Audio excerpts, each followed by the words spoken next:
and welcome to Deity Salad. Today we're going to be talking about personifications of justice. Hopefully that will be the thing that we talk about the most. I am here with who used to be my 6th grade English teacher, Mary Kridler, and who is one of the biggest influences on me as a person. Would you please introduce yourself? Hello, my name's Mary Kridler, and I have been an English teacher for a long time, and generalized geek and student of things, and it happens to be whatever crosses my path. So, the unique joy and pleasure of knowing Vinny for many, many years now, and I'm truly honored to be his guest on the show.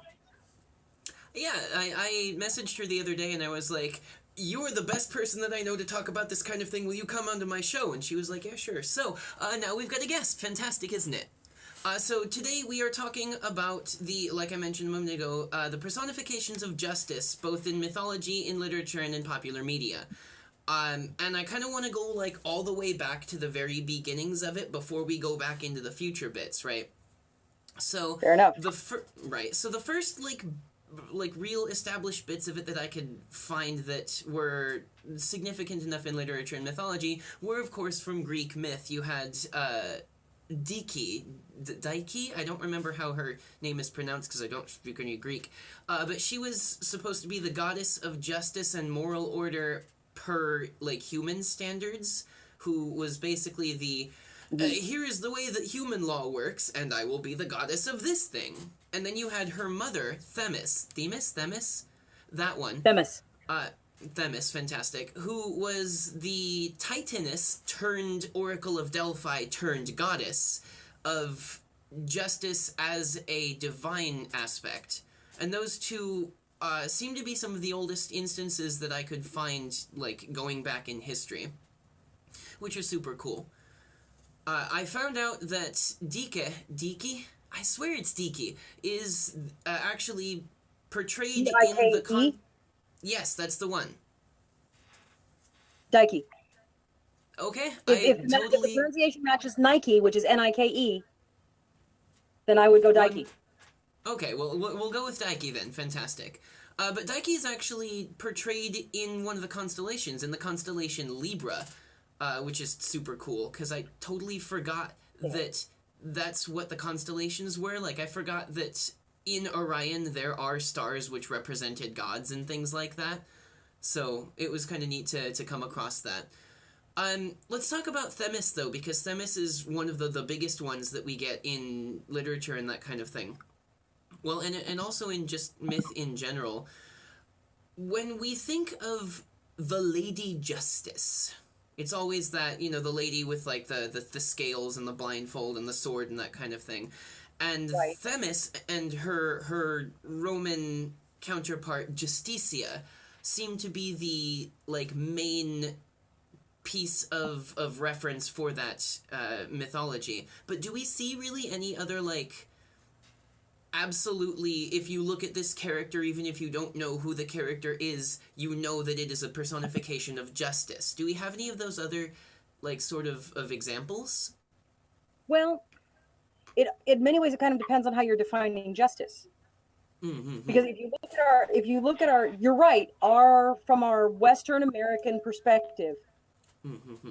when we vision, effectively we're looking at Themis. She's blind, she's holding a scale in one hand, she's got a sword in the other, and we're connecting all the way back to that good counsel and divine order.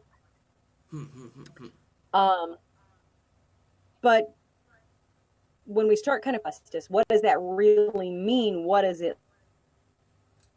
Then you have effectively the two tools that her scales, which are distributive justice. Everybody gets a fair shake. Everybody's equal. And her sword, which is retributive justice. Karma's a bitch, baby. You know? Those two aspects of justice are also elements of justice that are personified in many cases throughout Western culture and mythology. Most definitely. one of the things that I can think of off the bat is the in the Bible when you're talking about King Solomon, and the two women bring the baby to him and say, "You're the king, you know everything about this, do the just thing and give it to the right person," and he pulls out a sword and offers to cut the baby in bloody half. That's certainly just, because it makes sure that everyone gets the bits of the things that they claim are theirs, and also mildly terrifying. Right. And the result is ultimately what he wants, which is the one that truly loves the baby is willing to give the baby up. This goes to that particular culture saying that there is justice and there is mercy. Mm-hmm. There is a higher force or a higher power that trumps getting what you deserve. Mm-hmm. Does that make sense? Yeah, no, definitely. And there's a lot of, like, methodology that talks about how justice might be the rules, but if the rules aren't the way that you think is right, then maybe it's best to not follow those rules. But we'll talk about that later. I actually have a lot of stuff to talk on that topic. But Okay. so we'll come back to that one, yes. But yeah, so I think if we're looking at, like, just images that represent justice, obviously you'll have the statue with the scales and the sword and the blindfold. In fact, this happens a lot on a lot of different, like, depictions on tarot cards as well. You'll find that they always have, Right. like, the scale and the sword and that thing going on here. And they're all basically that same idea of somebody who's holding a sword and has a scale, and are like, okay, we're gonna fix the problems that you've got to get the most justice out of this situation. Which I think is really cool, because even though, like, the tarot comes from a completely different portion of mythology and literature and history and culture, there's still that bleed through that you get with a lot of things, all going back from, like, the Middle Eastern culture of the Bible through to European culture, to American culture. Even in some of the Asian culture things, you'll find that the people who represent justice also represent things like fairness and piety and that kind of thing as well. So there's never just like a, this is justice. It's justice, but there's factors. Which I think is neat. Yeah. So let's talk about in European myth really quick. So, like, we've gone from way back there into an almost modern, kind of like maybe back in the medieval era. And I know that you will have things to say about this, which is why I'm bringing it up. But let's talk about Sir Galahad. Galahad is one of my favorite Knights of the Round Table. And whether he existed or not, whether the Knights of the Round Table actually have historical bases in them, Sir Galahad is basically the lawfulest, goodest, lawful good person that has ever lawfuled good. And he represents this, like, just conglomeration of everything that is just and pure and fair. Can you tell me a little bit about his story and, like, why he is as cool as he is? Galahad was the son of King Percival. And Percival was one of the first opponents that Arthur faced when he was a young king, but he was also one of the first knights of the Table Round. Because Arthur encounters Percival, and Merlin is like, dude, Arthur, you need to not, this guy's going to he's going to kick you from one end to the other. Just don't. Just don't. I got this. And yeah, he gets his tail and handed to him. But Merlin stops Percival from killing Arthur. And he explains who Arthur really is, and Percival immediately chooses to follow Arthur instead. And to be one of his knights. Rad. Galahad is, in some, he's Percival's son. In others, he's Lancelot's. Because the thing with the Arthurian mythology is it goes this wonderful arc, from very early in period in the 1100s all the way up into the 14 and 1500s. And, the French get involved and everything gets kind of crazy. But Right. In either case, when Galahad shows up as either Percival's son or some cases very late Lancelot's son, he is the one in the Siege Perilous. because when the table was created, it was a gift from Guinevere's wedding gift. All of the knights were able to be seated around the table, but there was one seat that that only the purest knight could sit there. It was called the Siege Perilous because if anyone else tried it, they were struck dead. Haha, fantastic. And Galahad, when he comes of age, he walks into court and says, "I want in," and automatically just walks up to the Siege Perilous and sits himself down. What a boss! Automatically accepted that he is who he says he is. He doesn't have to be tested, which makes it here. Right. Especially what a cool dude he seriously is. Yeah. Look at how very flawed so many of the other knights are. And then you have Galahad, goodness. who is the personification of purity. Mm-hmm. He is the purest knight, and yet is ranked below the king. So he's also this really interesting, he holds this place in as that which is the most high and the most pure, and yet not the best in society. Not the thing that everybody looks up to and follows, which is kind of an interesting place too. Yeah, it's a weird dichotomy that you get there, because he's the ideal to which you had ought to strive as a person, but he's also still not as cool as the king. But are you even allowed to strive to be like the king? Like, that was another thing that kind of messed with me when I was thinking about it, is like, the king is... If you're a commoner, you will never become king unless some, like, crazy mythological stuff will happen and you accidentally also pull a sword out of a stone or something like that.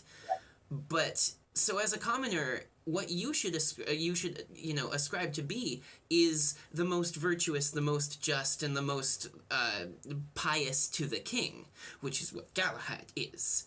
So the people want to be, well, they should at least, want to be more like Galahad while revering King Arthur. And that's one of those, like, weird, okay, which direction are we being pulled right now? Well, and it's also a discussion of remember that the Arthurian stories, in many ways like the mythological stories, they serve a social function and how society's supposed to flow. So what we want is for you to be very, very good and remember your place. Right. I mean, that was how, like, theater started to evolve. You had the morality plays and things like that, where it was like, normal theater isn't any good. You have to watch these ones because these are the ones that'll tell you how to be, because the other ones are instilling bad things in your mind. So watch the morality plays and be like the people in them. Be the everyman kind of thing. Right, exactly. Right. So I would be okay with saying that Sir Galahad might be a paladin. What do you have to say about that? I'm in firm and violent agreement. Fantastic. Yeah. And in that sense, he's an ideal to strive for that the majority of people are not ever going to attain, because they cannot. Right. A paladin, by his nature, is unique and blessed by the gods. By God. Which is super cool, depending on you. By some good deity. Right. Now, the first example of paladins that I actually found were from the court of Charlemagne. There was that set of 12 knights that followed him that were the paladins, from which the name comes. Right. And during that time, the Arthurian legends were also there, so they were trying to sort of outdo the Charlemagnean, like, French legends at the same time, which is why, while there were only ever 12 paladins, the Knights of the Round Table numbered up to, like, 1,600 at one point, if I'm remembering correctly. So there were all these, like, we're so good, and we have more of them than the paladins. Which I thought was kind of a fun thing. The 12 peers were different, and this is a French version versus an English version, and also the 12 peers were a little bit earlier, as I recall. Yes, and so them being earlier also references... Yeah. But it all, it also references the 12 apostles of Jesus that they had going on as well, because Right. The idea of the like religious as the only like way to be was a thing that pervaded in society then, and still kind of like followed that up for hundreds of years. So those 12 being the absolute most like righteous and just of the knights that followed Charlemagne had that parallel, even though we don't really know whether one of the paladins ended up being kind of a douchebag at the end. Well, one of the apostles kind of did too, Yeah, really. I mean, shrug. You There's a know, lot of so mythology that as to whether or not Judas was a douchebag or not, but I don't want to go into that right now. That's a different right, that's a video. whole other, because what he did was necessary. Mm-hmm. But yeah, Right. But yeah, so let's talk about paladins, though. So paladins are like a holy knight sort of ideal that happens in literature and popular culture and media and things like that, that people just can't be. I would be it wouldn't be remiss in me saying that paladins are an unattainable ideal, an archetype to which people want to ascribe, like we were talking about earlier with Galahad. But right. we in creating things like tabletop role-playing games have given ourselves the ability to almost experience what it would be like to be that kind of holy knight. As I recall, one of your favorite characters was a paladin. And it's a tough one to play. It It really really is a tough is. one to play. Right? I mean, like, I have trouble playing a neutral good character. I either go with like the neutral X, or I go towards the like chaotic good areas, because I just can't follow them rules, you know? But Yeah, right there with you. seriously. Right there with No, you. actually, so as a side note, Mary is the person who introduced me to the idea of tabletop role-playing games, and I kind of got the both of us in trouble a little bit one day at school when I brought in my set of Dungeons and Dragons. Well, when you go to a private Christian school, yeah. They get a little grumpy about stuff like that. I don't know. It was not the best of time, but I mean, like, we managed to get away with it. And I didn't get expelled or anything like that. But it was definitely one of those times when I realized just how I needed to act at a school like that one. But anyway, we went through like the idea of a paladin and that kind of thing. Can we think of some other like examples of the shining, like knight in shining armor paladin that are in social media, or not social, that are in popular media and literature? Okay, no problem. Well, there's St. George and the Dragon. Oh yeah, Okay. what a cool story that is too, by the way. Oh, that is a fun story. That is a fun story. And that figure of the holy knight. What's interesting is when you look at some of the medieval stories, some of the early figures are of Christ as a holy knight. Right? If you look at Dream of the Rood, which is a medieval poem, the rood screen is before the altar, and it's talking about its history, a dream that it had. It's a really bizarre poem about this piece of furniture having a dream. Right. Imagery that it portrays of Christ is of Christ as warrior, which is completely counter to our interpretations of Jesus of Nazareth. We don't see him at all. I mean, okay, periodically he'll table flip. Right. But and in the medieval mindset, they had no problem understanding Christ as a warrior figure. In a more modern sense, rolling up the years, heroic warrior. I mean, I'm gonna go jumping right over into the. I'm gonna go right to the modern era, and I'll give you Superman. Oh yes, man. Superman is a topic that I really want to cover at another point as well, because I want to cover the topic of the completely unstainable character, like the purest good kind of thing. Right. I but really if you look at him. There's that category of superhero that's that unattainable virtue. Captain America, Wonder Woman, Superman, John Stewart's Green Lantern. give I you might even Atticus go to Finch. say Captain. Ooh, Atticus Finch. What a good one. I didn't even think of that. Oh, beautiful. But Man. his battle is with words and pen, but he is no less a warrior for justice than anyone who happens to be from another planet or wear, spiffy armor. So, Oh man, what a good. This is why I brought you onto the show. Because you are so fantastic at this. But like, yeah, no, the idea that there's the unattainable, always super good, that is like it pervades society, and in most media there is almost always that idea of the ultimate good character.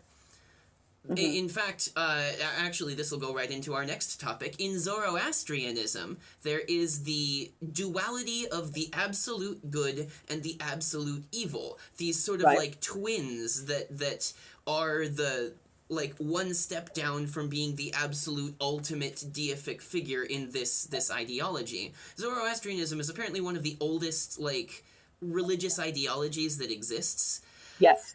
and it is simple. It's super simple because it says there is good and there is evil, and you as a human get to choose which one you do.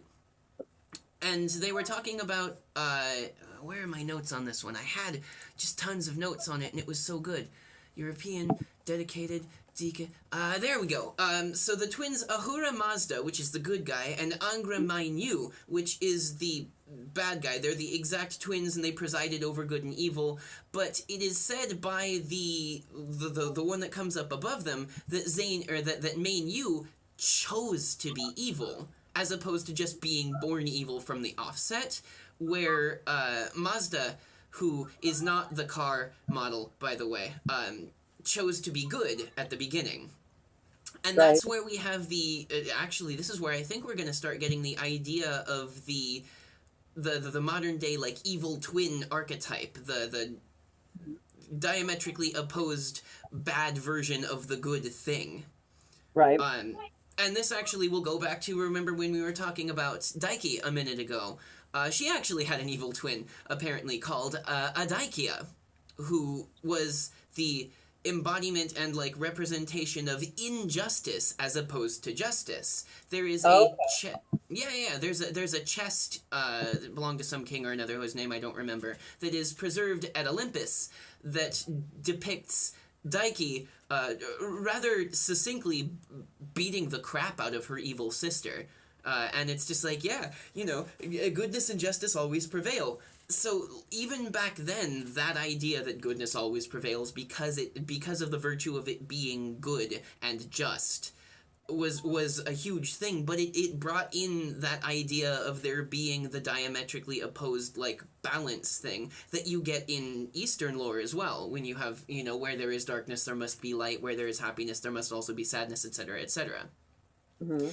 So the idea that justice must always have a counterpart, the injustice, to keep them in balance, might have come from so far back as Zoroastrianism. Yeah. Which I actually think is a super cool... Like, it's so much fun to be able to trace backwards where literary concepts come from. And, like, when you do it, it always just kind of feels really good, But, so if we're talking about the duality of justice versus injustice, if we have the great, like, all-good thing, then we can probably also identify at the same time the diametrically opposed big bad in that story, which is the, like, personification of evil and injustice and unfairness and that kind of thing as well. Can we maybe mark out a couple of those that we've got? So some pairs of black and white? The black and white pairing. So you have, in Russian folklore, Chernobog and Bialobog. Okay. You could look at it in Arthurian mythology. Arthur is directly opposed by Mordred. Which is Mordred super cool. By the way, I love that story so much.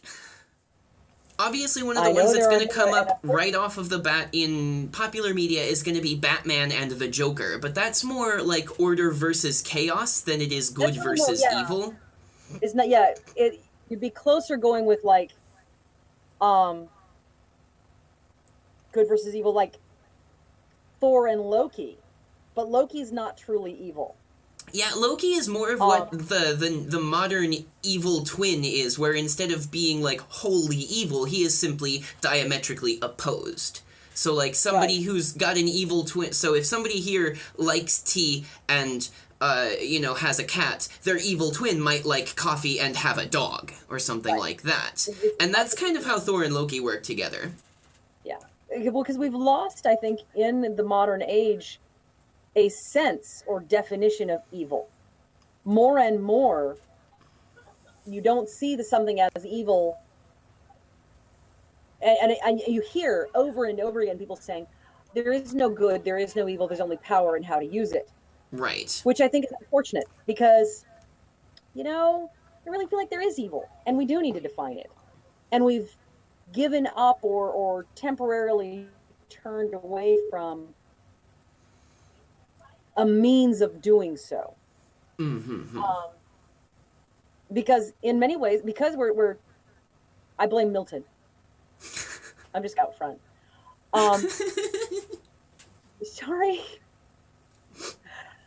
Because we're human and we understand our own darkness, and we sympathize.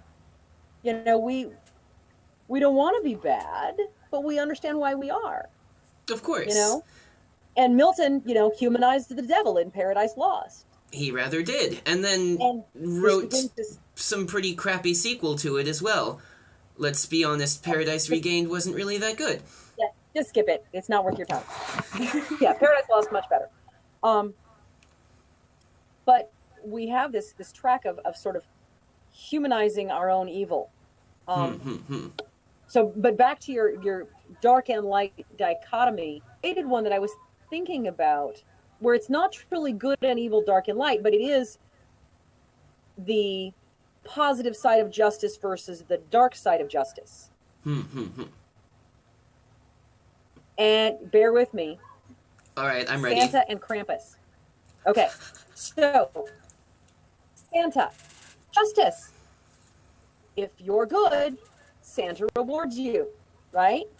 I'll take and it. You're on his list. And he's got that other list, that bad kid list. But what happens to the bad kids? So they don't get a toy. Nobody cares, right? Wrong. Along comes Krampus. And Krampus grabs the naughty little kid, shoves him in the bag, takes him home, and eats him. So there is punishment for wickedness. And in the sense that Santa is that distributive vision of justice that says, you get what you deserve. You're good. You get a fair shake. You get the toys. Krampus is that retributive figure of justice that says, you get what you deserve. And if you're bad, you're going to get it. But there's that dark and light idea that you're in a slightly modified form. It's not pure good or pure evil, because Krampus, for all that he's awful and eats small children, is still serving the forces of good. Right. And this is the I'm going to say post-Christian shift in Europe that says, where Zoroastrianism puts good and evil as equivalent, the Christian mode puts evil as subservient always to good. Yeah. Good always overpowers evil. And so Santa outranks Krampus. Or Svartspieter, depending on, the variations, but usually Krampus. Of course. But so in that sense, and I think you mentioned earlier in our conversation, or it may have been a conversation around the house, because Lord knows we had several of them, evil as the necessary existence. You can't understand good if you don't have evil. Right. But evil is subservient to good. Does that make sense? Yeah. I'm down with that. Well, it's like we were talking about with the balance in the terms of without darkness there cannot be light, etc., etc. There we go. We can talk about the idea of those two different kinds of justice with the idea of, for instance, Judge Dredd. He's essentially like a Knight Templar, where if this is the rules, he done following them rules. Yeah. Well, you could classify him as a lawful. I would classify him more as a lawful neutral than a lawful good. He serves the law, and the law is the highest good. Where a lawful good character sees the law as subservient to that which is ultimately good and right. So a paladin, a true paladin, if he sees an unrighteous law, if he or she sees a law that is unrighteous, that violates the higher good, that paladin will not obey that law. Right. His highest good is the law. So I classify him more as a lawful neutral. Which is fair.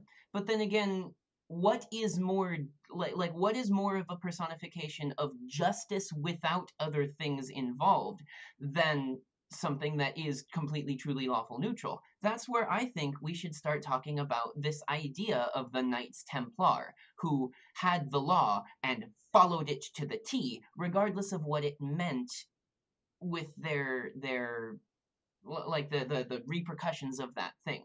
So, like, for instance, in Harry Potter, Dumbledore and, well, actually, I don't know if I should be talking about this, what with there being spoilers and things.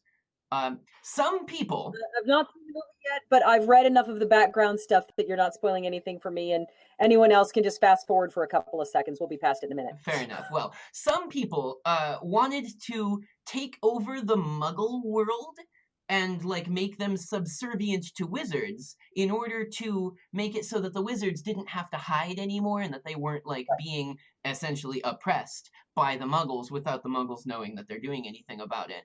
And that is doing something for the greater good of their people at the expense of others, which Magneto versus Professor X. Yes, so brilliant. Because Professor X is the one who wants like peace and good and getting along for everybody, and Magneto wants good and getting along for my people. Right. So which is more just, do we think? Like on a completely black and white scale, which is more just? Someone who wants to get like the balance of everyone being happy, or someone who feels the loyalty to their own people enough that others don't matter? That's going to depend on where your definition of justice is. Sorry, I have a cat who's just gone insane over Fantastic. here. Often our assumptions of justice, and again, I'm going from the Western sort of European mode that's the mode I'm operating from. The needs of the many outweigh the needs of the few or the one. When we assume a statement of justice, we often default that which is just is that which benefits the majority. Or the majority defines that which is just. Yeah. Yeah? Yeah, I can get behind that. So in that case, your figure of true justice is Professor X. At the same time, particularly in modern culture, we have recognized, well, wait a minute. If we really value the needs of the many, then that includes all of these little subgroups that need to be able to receive justice as well, because they have not received justice up to this point. Right. And that's where your Magneto figure comes in. That's where your Martin Luther King Jr. comes in. He's seeking justice, and he wants his group included in the all. Where Magneto goes wrong is, I don't care if my group's included in the all. I really don't care about the all. I care about my group. Right. And the rest of y'all can go. That's why he becomes ranked as a villain more than a figure of justice, because he's very limited and narrow in scope. Right, right. All he cares about are his.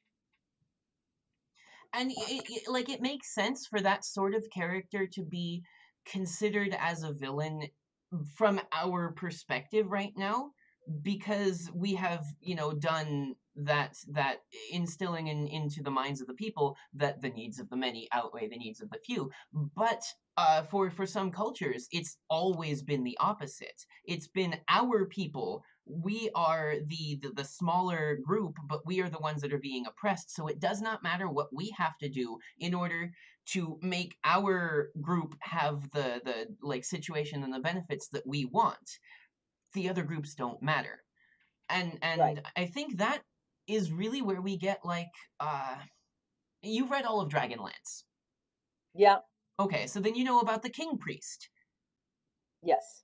So the King Priest in the Dragonlance series, for those who haven't read it, is essentially like the Templarist of Templar, in that what he thinks is right is absolutely right. And if you are not with him, you are against him. So even the people that are like neutral, even gods that are completely unrelated, he's like, if you're not on my side, then you're obviously evil because we're looking out for us. And then he pushes that stuff forward, and it becomes like the idea that his people are the most important at the expense of other entities, deities, ideologies. Or like Right. in Les Miserables, there's Javert, who is the like he has this idea that the law is the highest way to be, and when He's the Judge Dredd figure. right, but when he figures out that acting with the law is sometimes acting amorally, he blue screens of death. And Yeah. spoilers for anyone who hasn't read or seen the end of Les Mis, he kills himself. Right. Which, Because he can't deal. yeah, Because, well, because he can't accept mercy. right, Again, we get back to that post-Christian mode, which says there is justice, and we are all subject to justice, and mercy, love, grace, whatever it is, trumps justice. right, Has since permeated and become largely secular. right. You know, our understanding of that is largely secular anymore, but it has its origins very much within the church. Oh, of course it. Well, a lot of the ideologies that we have that are secular by what we call nature have indeed come from ideas from like the Catholic Church and from the idea of the Abrahamic God being the biggest thing that happens to history for quite a long time. So, Right. like the Well, that's why I ideas. try really What was that? that's why I try really hard to clarify if I'm operating in a Western European mode, because that's the core assumption of that cultural group. The cultural groups outside of that have a completely different understanding of justice and mercy and all of those kinds of things that I lack knowledge of. Right. So I try to sit there and go, this is the window I'm looking out of. Right. Over right. here. And like I simply appreciate that we are able to like set out this is the window that we're looking through. So if anyone else in the comments or who is watching this video has any ideas as to things that we could have brought to this conversation, or maybe things that we might need to do in a separate and another version of this one, please let us know, and we'll consider talking about them. Yeah. So let's talk for briefly about the idea of the doppelganger, who goes into the like previous talking about like the diametrically opposed, the good and the evil, because the doppelganger is somebody who, well, I mean, you have a better explanation of it than I do, I'm sure. My understanding of doppelganger, and you'll want to clarify, Sure, is the doppelganger bears the same face, but is again that opposite, the dark shadow of the person. So they have their same face, they look like they're the same, but they're internally, where it matters, where their identity truly is completely different. right. It's like being a changeling, but with more sinister intent. Right. Which I think is like the idea of the doppelganger, which by the way is also another fantastic literary trope that I would love to cover at another time. Comes up in so many things without like telling us outright that it is the doppelganger, that I feel like it has the opportunity to be part of this discussion about the nature of like justice versus injustice. Like in Edgar Allan Poe's story, William Wilson, was it? It's the one where like there's this guy whose name isn't actually William Wilson, but he says in the story it's close to William Wilson, meets another gentleman who with the same name and the same hairstyle and who talks the same way and has the same kind of clothes. But we're actually seeing it from the perspective of the guy who's a dick. So main character William Wilson is like, this guy's weird, I'm leaving, goes off to college, and then other William Wilson comes with him. And so main character like tries to seduce married women and gets into fights and threatens to kill Picture Dorian people. Gray. Yeah, it's that same idea, right? And then this other doppelganger version of him, who eventually does manage to get his face somehow, always comes in and like sticks his thumb into the pie that this guy is trying to set up and screws up all of his evil plans, to the point where evil version takes him into an alleyway, into an antechamber, and kills him. But then in the story, when he kills him, there's a mirror there now, and the guy has his face, and it was actually just a internal portion of him the whole time. I followed the story up until the very end, but then Poe kind of lost me there. Yeah, he does that. He's fantastic. So the whole thing is again, that notion of that dark shadow, which is a really popular image in the early to mid 1800s, where you have the self and the shadow, that which is good and ideal, the face that we put forward, and that which is our darkness, Jekyll and Hyde. Oh, The Curious Case of Jekyll and Hyde, Dr. Jekyll and Mr. Hyde. Is so fantastic. Right. It's free online right now. If you haven't read it, go and do it, please. It's completely an unexpected structure. I loved the structure of Jekyll and Hyde. Right? Oh, so good. That notion of shadow, you see Hawthorne play with it in that, not quite so blatantly as Poe, because Poe really was obsessed with the fantastic and the supernatural, so he's going to separate the shadow out and make it an identity, and then turn the whole world upside down by showing you the world from the villain's point of view. Thanks, Poe. But Hawthorne and others talk about and deal with that shadowy presence, that internal darkness that we don't admit to. And we have a doppelganger. It's now you have to admit to the darkness. Right. Now you have to deal with it. Because there he is right out there. Yeah. Incredible Hulk, doppelganger. Oh yeah. Oh no, definitely. The Incredible Hulk is a huge one too, and the Incredible, at least at the very beginning, because in later stages of the Incredible Hulk story, stuff happens, and all of a sudden Hulk isn't like a bad dude anymore, and then Bruce Banner stops existing for a while, and etc. and etc. and it becomes far more complicated than I think it is necessary to be. But we'll go along with it. So let's take the conversation back several steps and just talk about, like, in popular media of both today and before, what are a couple more good examples of, like, justice personified as a character, so that we can have more things for people to go out and research and look at? Okay. In modern culture, for me, yes, if I have to sit there and go, this character is a true personification of justice in all of its struggles, I'd go Daredevil. Daredevil, really? Okay, here's why.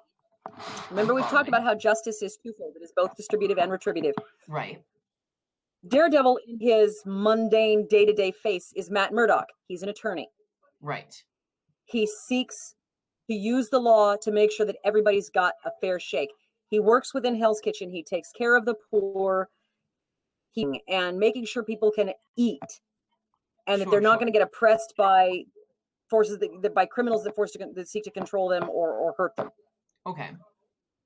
At night, he takes on the persona of Daredevil, punishes those who hurt the weak.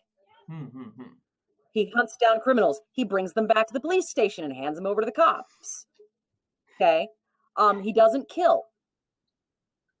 He's also blind. Both Matt Murdock and Daredevil are blind. So here you have, in this one figure, someone who is pursuing in all aspects of his life a desire for fair play and fair treatment on multiple levels. Sure. When you look in the Daredevil story, he is balanced on either side of him by two figures who take pure distribution and pure retribution all the way out to their ends. On the distribution side, fair treatment for everybody is Foggy. It's true. Okay. Foggy wants everybody to be treated fairly. And he's that person who works for the good of all. Sure. Okay. On the other side is the Punisher. He's Yeah. the dark side. He's there when someone's just got to die. And Foggy and the Punisher are the two poles between which Daredevil is torn. He's got to balance both of those desires and not take them to extremes. He's got to keep the scales balanced. The other thing I like about Daredevil, unlike many of our knight in shiny armor superheroes, is that when it really comes down to it and he has to make the just call, Daredevil is able to step past his own long passions, his own deep love, and strive for that which is just and not just what he wants. Yeah, okay. I can definitely get behind that. Yeah, So that's kind of where I am. It's like, for me, I look at Daredevil as the personification in modern culture of justice in all struggle. And this is a thing that's happened recently, is that people have given up on the idea that superheroes shouldn't kill people, because that was, it's kind of an outdated ideal now. Now we don't mind if bad people get killed. We kind of never did. It was just because of things like the Comics Code Authority and even further back, things like morality plays, like we were talking about, that have tried to make us think that killing people is bad. Well, there's also, just as we have lost the notion of true evil in our culture, in counterpoint, nothing is truly good either. It's true. You know, so I think we've sacrificed our superheroes to that notion that hero is and must be flawed. There's no such thing as something that is truly good. We couldn't accept a Galahad anymore. Right. I mean, it just wouldn't make any sense. Right. No, we as a modern culture right now don't have that capability really anymore, because it's so beaten out of our system now. Like, everything has to be humanized. So, like, stories of gods and demons and things like that don't really catch our attention anymore unless those things are flawed. So, like, the old Greek mythology, where, like, Zeus was just a horn dog and didn't really care much about what was, like, happening with his stuff, that's a very, albeit extreme, like, it's a case of humanizing a deity. Or, like, when Arachne was having that contest and she was like, I'm totally better than the gods, and then got her ass kicked. That's like a story of, like, a deity having a human characteristic where it's like, oh, you bloody think so, do you? I'm reminded of the line from Alexander Pope, who said, know then thyself, presume not God to scan. The pride is man. And that's, sorry, Alexander Pope was awesome. That's kind of where we've come down to, is where historically we look, the justice was personified externally. Right. It was imposed upon mankind. Now there is no good or evil that is imposing upon us. We have to make that decision in all of our flaws. Right. And, yeah, like, I honestly don't know whether this is a good thing or a bad thing for society as a whole right now. I would hesitate to say that it's closer to a good thing, because now we are actually looking at, like, things that we as humans think rather than things that we as humans have told other humans to think. But at the same time, we're also kind of not following that we have to think thing nearly as much as I would like for us to recently. Lots of feeling and not so much thinking. Right. Ugh. Ugh. But that's not even part of, like, that's a topic that's not even for Deity Salad. That's a topic for a different channel. What I love about the conversation is you raise so many really fascinating points, and you bring it from, you've carried this conversation all the way up through the millennia, and it's been really fun. I would love to do this again, Vinny. Oh yeah, definitely. I've had a blast. Yeah, no, this was super fantastic. We're coming up on the 55-minute mark, which means that I should probably cut this video sometime soon.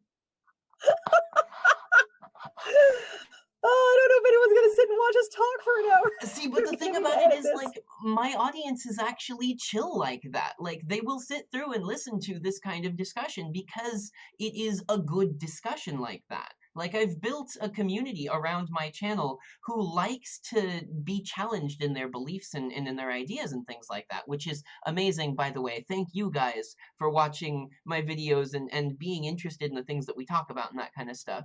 But no, like in a real sense, I would love to have you back on this show sometime in the future. Anytime.